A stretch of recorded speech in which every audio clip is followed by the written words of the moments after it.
Sitting with Shireen, family and friends. Welcome to the second part of our segment here with Dr. Willissa Mackey, and we are continuing the conversation on a journey of profession and passion. Now, in part one, we talked about Willissa's journey toward profession and how faith was a major and integral part of that journey. Now we're going to sit down and see how the passion portion of Willissa's journey went, and we're going to see how it is now flourishing in favor. So from faith to now favor. Oh, I like that, Shireen. Yes, and I just made that up. Look at God. Look at God. So apart from excelling in your profession, your passions are evident, okay? You do passion well, and you do passion hard. And this is my observation of you. Tell us first, when and where did you find the love for writing? And second, when did you recognize the gift of singing? The love for writing. I think the love for writing is in tandem with the love for reading. Okay. And I tell people I started wearing glasses at 10 years old. And it has to be, Okay. It has to be because when I was a little girl, you know, lights out at a certain time, but I would be at the night light reading. Because it just, why am I going to bed? Doesn't feel late. I would be there reading. I could remember my second grade teacher, Miss Woodside, Canadian lady. I got the Best Reader Award. Okay. And so literacy has always been a part of my journey. Writing, I always wrote, but I became really serious about it as I grew older. Okay. You know, spending more time during the pandemic. Yes, exactly. Writing, because we had so much time. Yes. That was a beautiful period. It was sad. It was. And I feel so unfortunate for those who lost their lives. But for us, we had an opportunity to tap into some gifts and talents that were dormant. And that's when writing really became alive for me all over again.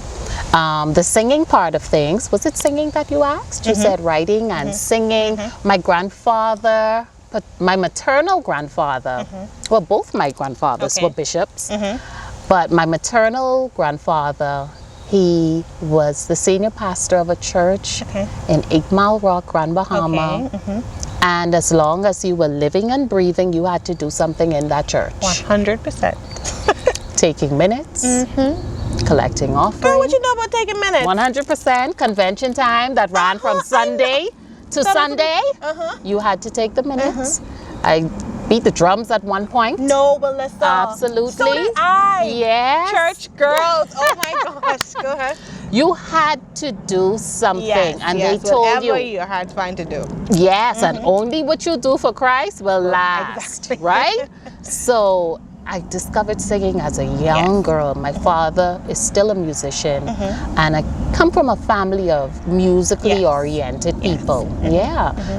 My first solo I could remember, I was 10 years old in the children's choir at Central Church of God.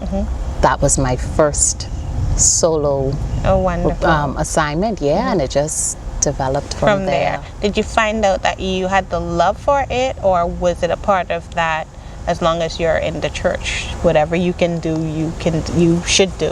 The funny thing about it is you'll never just catch me humming or singing in the house, or I had a singing in the house period, but my brother and sister, they didn't take too kindly to that, so I had to be mindful. I had to shift gears, right? But it is a passion. It is the assignment that God has placed on my life. There are so many assignments for me right now in the church, but that one remains number one. Okay, I understand. In my opinion, every other assignment is after the music ministry. So you can see why it is that passion, or we're talking about singing as her passion.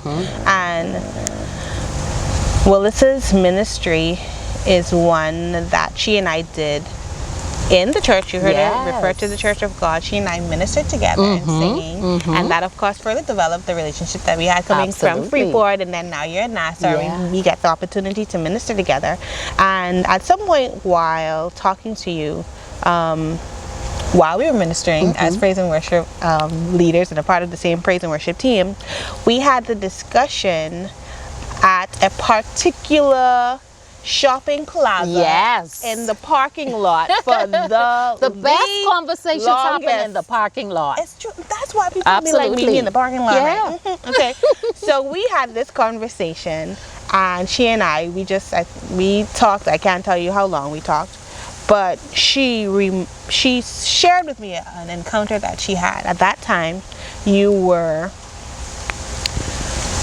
using your ministry on a different level, as opposed to just ministering in church. You were trying the avenue of the studio. Yeah. And so excited for you. Thank you. You shared with me at that time that in the studio there was someone who said something that could have shifted the way you felt about your passion. Yeah. Do you care to share with us what that was? Absolutely. The comment was connected to readiness. Yes. And my concern wasn't a readiness as it related to the spiritual part of readiness.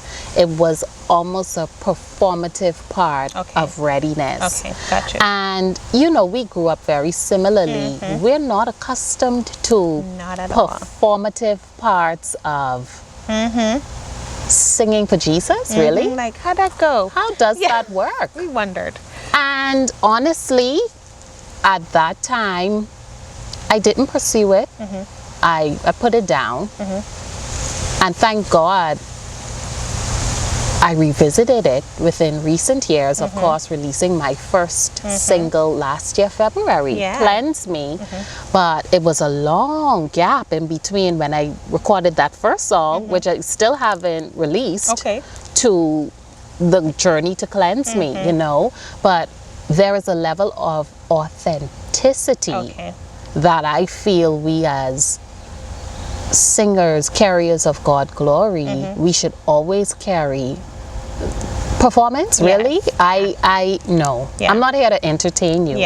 I'm here to encourage you along your journey. I'm here to build your faith and to put into lyrics the greatness of this God that we serve. Precisely. But I'm not here to entertain you. That is a topic for another time, Willissa. That is something that I think, especially people who are ministers of God with the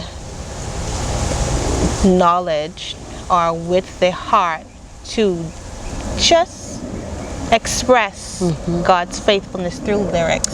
We need to sit down and tell persons performance, ministry. We need to kind of just define the lines. And they are not the same. So true. We need to define the lines, and I'm probably going to bring you back along with whomever the Lord will allow, and we're gonna go there. We're gonna need to discuss that especially for ministers, persons in ministry, because we've been at this. Honestly, we have been at this. We kind of like the senior saints. Absolutely. In ministry, don't consider. We're not talking about age here. Okay, we're talking about tenure more so.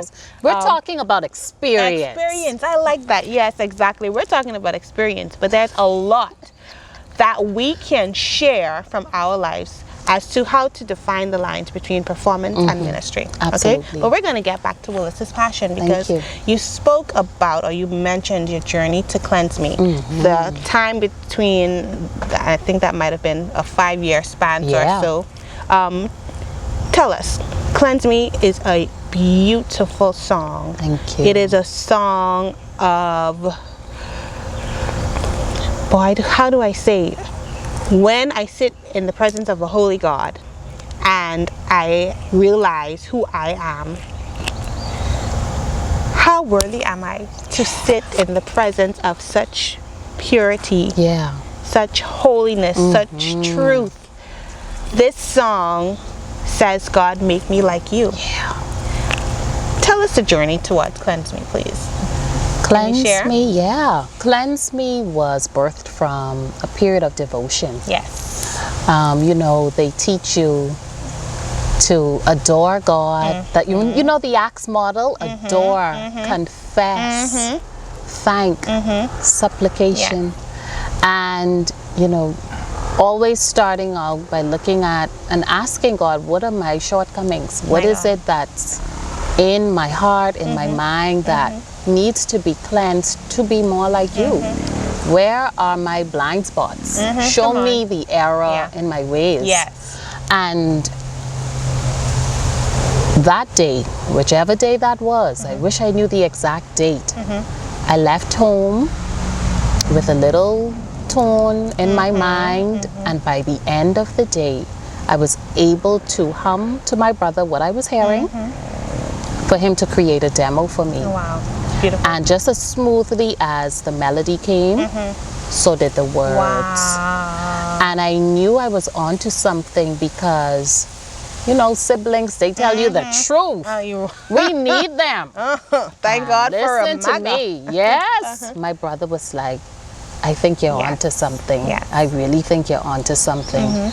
And everything just took off from there. Yeah. I remember a personal experience of asking the Lord to show me. And coming out of that experience, I felt refreshed. I felt like a brand new person. But when you ask the Lord to cleanse you, show you who you really are, you're feeling fine because, you know, you would have just poured out all that you are to the Lord. There's nothing hidden anymore. Then comes tests. Then comes trials. Then comes temptation, another T word. Please tell me, or if you can share, after cleanse me, a person who finds himself in a position of Lord, transform my mind, like the words of the song says. How do you encourage someone to overcome what comes after that moment of cleansing, that moment of transformation? How do you help someone, encourage someone who will then encounter tests, trials, temptations? Whenever we encounter my apologies, tests, trials, and temptations, we must understand that we are spiritual beings living in this natural world. And so the journey to sanctification is just that, a journey. You get stronger as the days go by, but the sooner we learn, know, and understand that there may be times when we don't show up as the best version of ourselves. There may be times when we don't always make the best decisions. We confess that, we move on, but there are times too, and this is also a part of the cleanse me journey, when we have to offer apologies. Forgiving others, and also, most importantly, forgiving ourselves. Because nobody really talks about how sometimes we let ourselves down. Yes, people hurt our feelings. Yes, people let us down. But what about the times when you've disappointed yourself? Oh my God. You know? And so, whenever I have the opportunity to encourage people, I say things like, just be kind to yourself. You're a work in progress. Be gentle. And I tell myself that about me too, because so many times we can offer grace to others, compassion and kindness, and then we come down so hard on ourselves. And so I'm learning to be kind to me too.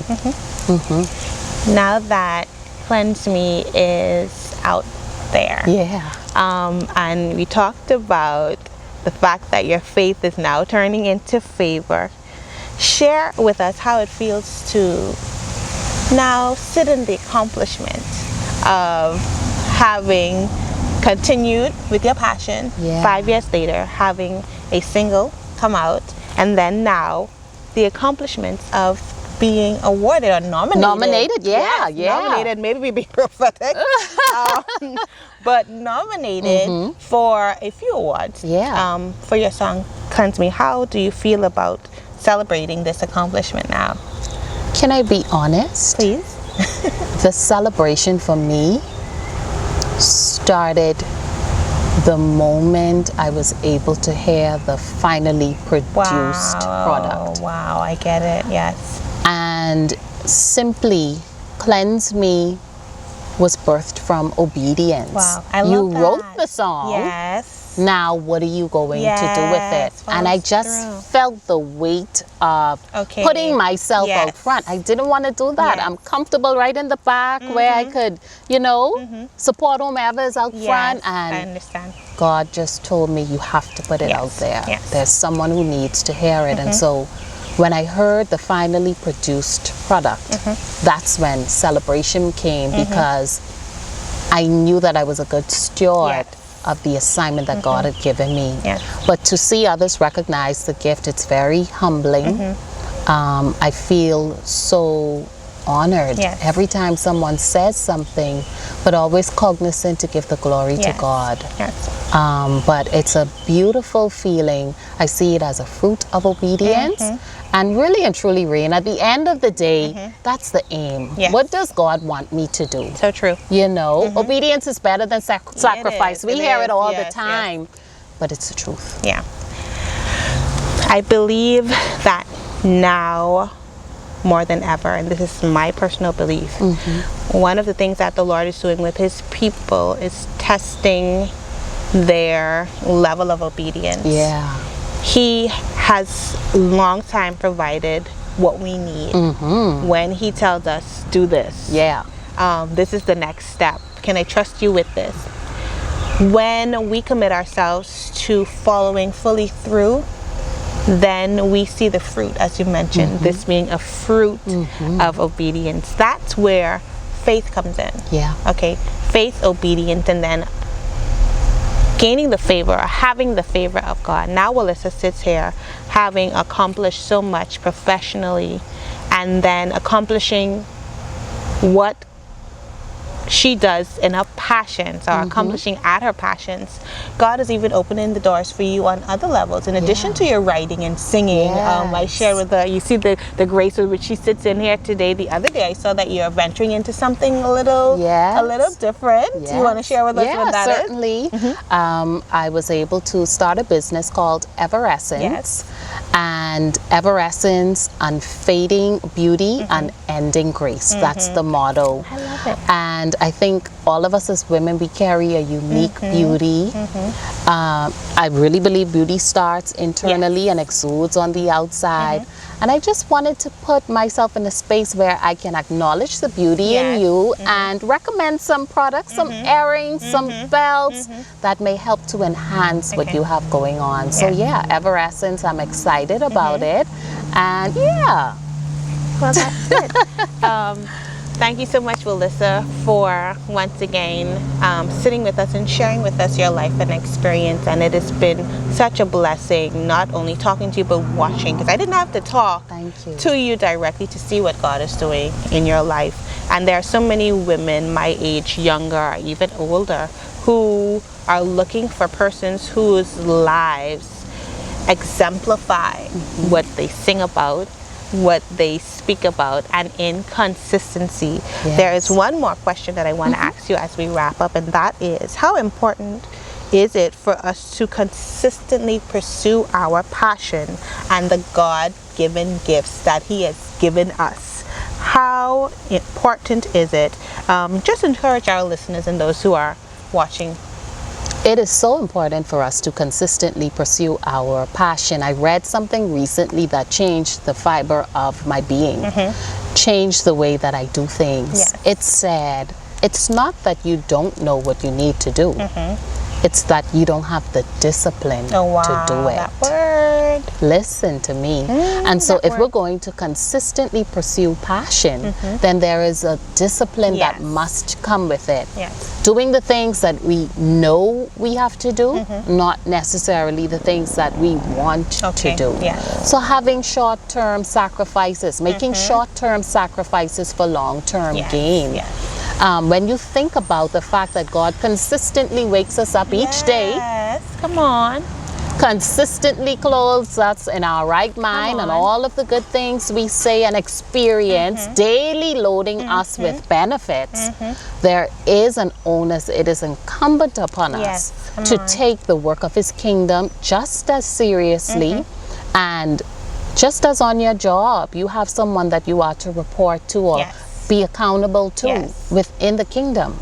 If we can pursue the things of Christ with that same level of Yes, come on, that's it. accountability, Yes. then we can do great pursuits Yes. for the kingdom of God here on earth. Yes. And so if we're going to do this thing consistently, we have to be disciplined. We have to have accountability partners, Yes, people who we're important. sharing our goals with, people who will check in, hey, how's it going? What do you need help with? And being okay with understanding that obedience has great rewards. Yes. And when God finds you to be obedient, He can trust you with the more. Oh, wow. And He can then really bestow His favor upon you. Listen, It's a beautiful thing. my sister Dana left a word with us tonight, today, whatever time it is that you are watching this. I want you to let that sink in, and then in very short, ensure that you are enacting the things that Dr. Willissa just finished sharing with us. But that is it for our second segment here at Sitting with Shireen with Dr. Willissa Mackey. Thank you so much for having me.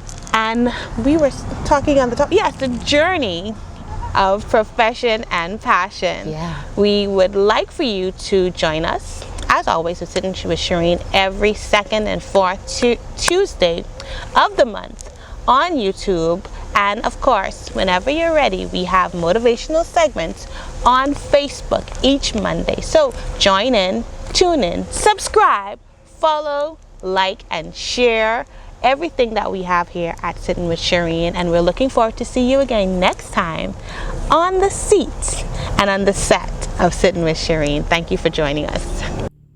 Coming up next on Sitting with Shireen.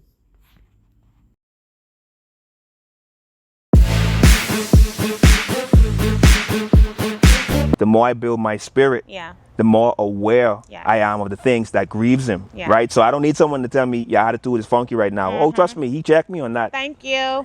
Oh, I don't need someone to tell me, oh, you being selfish right now. Oh, trust me, he checked me on that. Told me. And it's not that I don't want counsel, but 9 times out of 10, you're counseling me on something he's already touched. Yeah. So the Yeah. game changer for me has now been writing a song about reading the Bible and then actually Come letting the Bible check you. So Yeah. intimacy has been the game changer.